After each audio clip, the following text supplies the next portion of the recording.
मैं यहाँ पे मेरे एक स्टूडेंट का एक्सपीरियंस शेयर करता हूँ। उन्होंने पहले कहीं और से ट्रेनिंग ली थी, डेटा साइंस की, अराउंड 70 या 80,000 फीस भरी थी। तो वहाँ से उन्होंने सैस कंप्लीट कर लिया था। वो जो ट्रेनिंग इंस्टीट्यूट थी, लाइक इंडिया की एक बहुत बड़ी कंपनी है, प्रोडक्ट बेस्ड कंपनी, उनके साथ उस डिपार्टमेंट में टाई अप होगा। तो वहाँ के जो मैनेजर थे, 2 मैनेजर या ऐसे सीनियर, उनसे टाई अप था। तो उन्होंने जो मेरे स्टूडेंट थे, वो स्टूडेंट बाद में मेरे स्टूडेंट बने।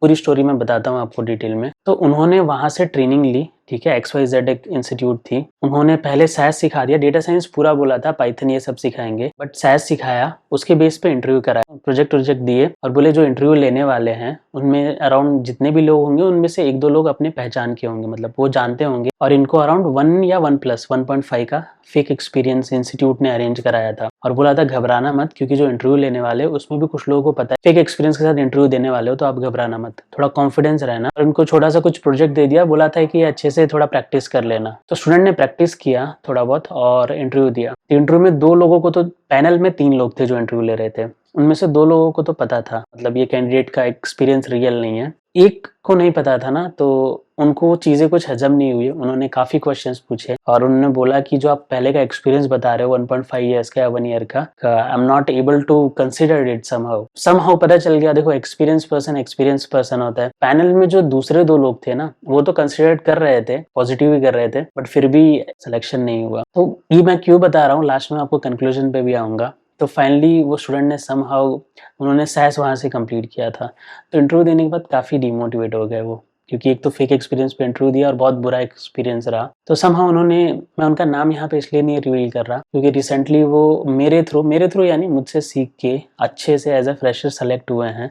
उनके साथ मैं एक वीडियो भी लाऊंगा। तो फिर क्या हुआ कि वो मेरे पास आए, समहाउ उन्होंने शायद यूट्यूब पे वीडियो देखी या किसी ने उनको बताया, उन्होंने मुझे कनेक्ट किया, ठीक है, और मुझसे सीखना स्टार्ट किया। With in I think 4-5 months में उनका सिलेक्शन हो गया। एंड एक बैंक ही है वो भी, और बैंकिंग में सिलेक्शन हो गया सैस बेस पे, फ्रेशर पे। काफ़ी खुश हुए, उन्होंने खुद पे लिया, पहले फेक पे जाके नहीं ले पा रहे थे और उन्हें ऐसा लग रहा था कि फ्रेशर पे होता ही नहीं है। इससे सीखने क्या मिलता है, देखो फेक ऐसी चीज़ होती है ना, शायद कुछ लोग निकल जाते हैं, तो ऐसा नहीं कि कंपनीज को नहीं पता होता कि ये बंदा फेक नहीं है। देखो, दो टाइप की कंपनीज होती हैं। एक वो कंपनीज जिनको पता है, बिकॉज देखो जब फेक हो रहा है तो 2 तरह से होता है। एक तो कि कैंडिडेट की तरफ से पूरा बैकअप और इंस्टीट्यूट की तरफ से पूरा बैकअप है, फेक एक्सपीरियंस दे रहे हैं, प्रॉक्सी इंटरव्यू करा रहे हैं। एक जिसमें सिस्टम पूरा सिस्टमेटिक होता है। सिस्टमेटिक यानी कंपनी के HR से लेके कुछ मैनेजर तक, डिपार्टमेंट के लोग भी उसमें इन्वॉल्व रहते हैं। और जो पैसे वो स्टूडेंट जो देता है इंस्टीट्यूट को, ठीक है, वो फेक कैंडिडेट कराने तक, तो उसमें इंस्टीट्यूट को भी पैसा जाता है, कंपनी में मैनेजर से लेके HR से लेके तक वो पैसा जाता है। अब मैं नहीं बोलूंगा कि हर कंपनी में होता है, कोई भी कंपनी ऐसा नहीं,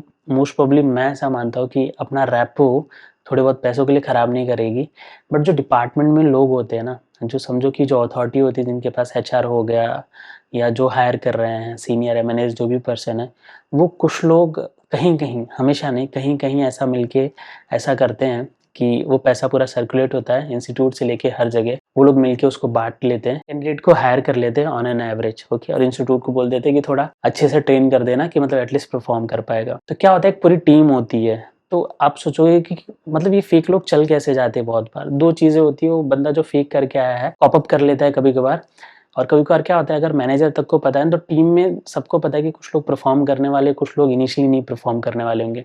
जब मैनेजर को पहले ही पता होता है कि इसका फेक है, तो एक टाइम पे उसका परफॉर्मेंस उतना वो कंसिडर नहीं करते, मैनेजर सीनियर जिस भी टीम में है, तो वो लोग कंसिडर नहीं करते हैं, और उनको ऐसा लगता है कि चलो फेक पे है तो धीरे धीरे सीख जाएगा, और वो बंदा धीरे धीरे सीख जाता है, फ्लो में आ जाता है। कहीं कहीं क्या होता है कि मैनेजर को नहीं पता होता, डायरेक्टली सिलेक्शन हो चुका होता है प्रॉक्सी इंटरव्यू से, ऐसे में उस टाइम पे उसको निकाल दिया जाता है। तो 2 तरह के होते हैं हमेशा कंपनी को, मतलब अब आप सोचोगे कि कंपनी को इस पे एक्शन लेना चाहिए कि नहीं। देखो, मेरा ऐसा मानना है कि जितने भी फेक इंटरव्यूज हो रहे हैं और फेक चीजें हो रही हैं, कहीं कहीं तो कंपनी को भी पता है। अब कंपनी मोस्टली क्या होता है IT में कि हमारे प्रोडक्ट बहुत कम है, हम सर्विसेज बहुत ज्यादा प्रोवाइड करते हैं। IT में भी मतलब हम एक्सपोर्ट, यानी जो सर्विसेज का एक्सपोर्ट है ना, वो बहुत ज्यादा है। IT जो बूम कर रहा है मोस्टली क्योंकि हम यूएस बेस्ड, यूके बेस्ड या लाइक बाहर के जितने भी फर्म्स हैं उनको सर्विस प्रोवाइड कर रहे हैं और उनकी कंट्री से काफ़ी चीप रेट में हम उनको प्रोवाइड कर पा रहे हैं। उस केस में क्या होता है, कोई भी कंपनी को चाहिए होता है कि थोड़ा बहुत वर्किंग, मतलब कि वो उनका काम फ्लो में कर सके, ठीक है। वो बंदा नहीं जिसे कुछ भी ना आता हो। कंपनी भी, उनको भी रिक्वायरमेंट होता है कि 1-2 ईयर्स का। यहाँ से कंपनी को 1-2 ईयर का फेक मिल जाता है, कंपनी को जरूरत होती है। मतलब कभी कभार ऐसा होता है 100 आउट ऑफ 5% केस में कि कंपनी एक्शन नहीं लेती है कुछ समय तक, ओके, अनटिल अनलेस जब तक कोई मेजर इशू क्रिएट ना हो जाए, कंपनी चलने देती है। तो इन द एंड क्वेश्चन क्या है कि क्या कंपनी को एक्शन लेना चाहिए कि नहीं। देखो, मेरा ऐसा मानना है कि लॉन्ग टाइम पे जो फेक वाली चीजें हैं ना, ये कहीं ना कहीं मार्केट को बहुत ही बुरा कर देंगी, मुझे ऐसा लगता है। काफी लोगों ने कमेंट्स में ऐसा बोला कि सर अगर काम चल रहा है तो प्रॉब्लम क्या है। देखो, फेक एक्सपीरियंस लेके जाते हो तो दो चीजें होती हैं, ठीक है। मोस्टली मान के चलो कि हम कितना भी ट्राई करें उस चीज को मैच नहीं कर पाते जल्दी, ठीक है। जब तक हम इंडस्ट्री में स्टेबल नहीं हो जाते, कितना भी कोशिश कर लो मैच नहीं कर पाते।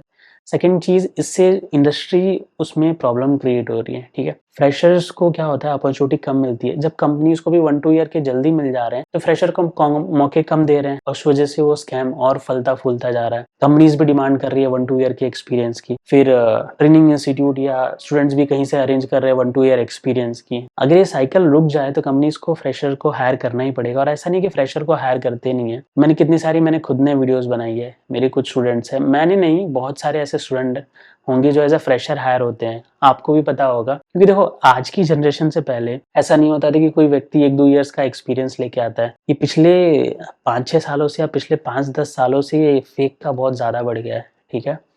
और मुझे लगता है कि लॉन्ग टर्म में ये फेक की वजह से काफी प्रॉब्लम क्रिएट होगी। एंड मैं कहीं कहीं जानता हूँ जहाँ पे कुछ एम्प्लॉयज को 10 ईयर्स बाद भी फायर किया गया है, ओके, 10 ईयर्स बाद भी फायर किया गया है। जब एक बड़ी पोजीशन पे पहुंचे तो उनका वो हाईलाइट हो गया, कहीं से पकड़ा गया, किसी ने बताया होगा XYZ। ऐसा करने की जरूरत नहीं है, थोड़ा सा वेट कर लेना, थोड़ा सा पेशेंस रख लेना, थोड़ा ज्यादा मेहनत कर लेना, ठीक है। चीजें सही वे से भी चलती हैं और सही वे से चलती है तो बहुत बढ़िया चलती है, गलत वे में जाने की जरूरत नहीं है। मुझे ऐसा लगता है कि ये फेक एक्सपीरियंस की वजह से मार्केट थोड़ा सा गंदा हो सकता है और उसकी वजह से कुछ मेजर इश्यूज क्रिएट हो सकते हैं।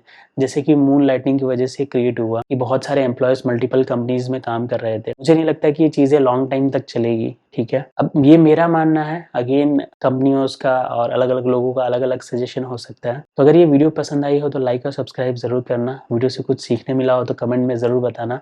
मिलते हैं अगले वीडियो में, तब तक के लिए बाय बाय।